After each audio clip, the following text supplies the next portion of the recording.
Thank you so much, Dr. Saab, for joining us. So, how have you foreseen the impact of the session? Well, thank you so much. I'm just Mr., so no doctor for me. However, with regards to this session, I think it gives us a very clear way forward, which is something that you usually don't get out of panel discussions. But with this one, we clearly see that there is a need for that social dialogue and that need for shared spaces.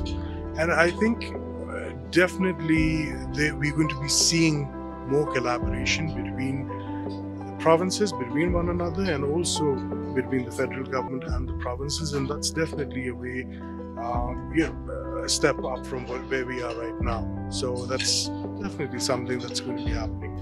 Thank you so much. So according to you, what is the future of shock responsive social protection in Pakistan as society is becoming inclusive? So I think that's a very good question, and we have to ask ourselves, are we actually becoming inclusive? Because when we look at some of the structures that we have, we find that increasingly, not just over here, the world is becoming more polarized.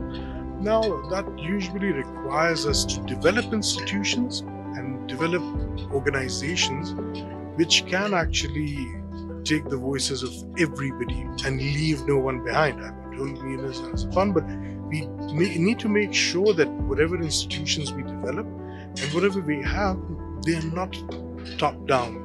It would have to be something which is bottom up.